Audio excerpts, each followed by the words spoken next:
এবং করে তুমি উপলব্ধি করবা বিএনপির যে সংস্কারের কথা বলছে সেটা কার্যত ঠিক কিনা।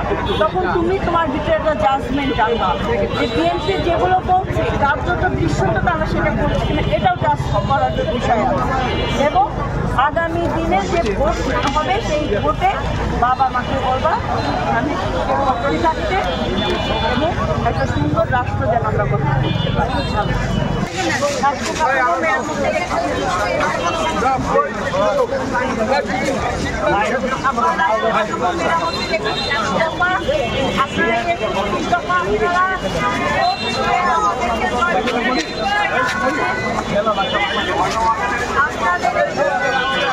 না এ তো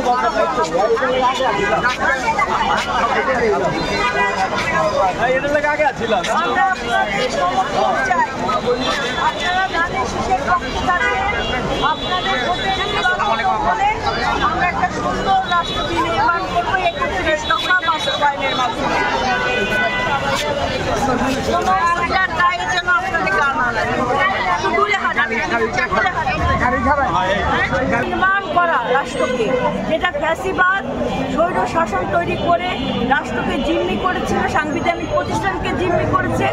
আপনার আমার হককে মেরে তারা হাজার হাজার কোটি টাকা বিদেশে পাচার করেছে। সেই জায়গায় জবাব দিতে একটা রাষ্ট্র, একটা সরকার আমাদের জন্য এখন অনিবার্য।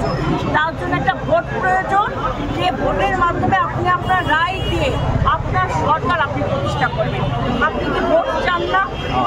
কারণ ভোট নির্বাচিত সরকার ছাড়া অনির্বাচিত সরকার দিয়ে কখনো জনগণের ভাগ্যের পরিবর্তন হয় না। মুশকিলেও কিছু সমস্যার সমাধান হয়, কিন্তু জনগণের ভাগ্যের পরিবর্তন হয় না। আর জনগণের মালিক হচ্ছে, রাষ্ট্রের মালিক হচ্ছে জনগণ।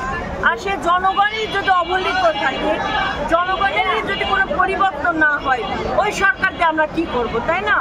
তো আগামী দিন আমরা চাই জনগণের সরকার। আমার ভোটে নির্বাচিত আমার জনপ্রতিনিধি যারা আগামী দিনে রাষ্ট্র পরিচালনা আমি নির্ধারণ করবো আমার রাষ্ট্র কে চালাবে।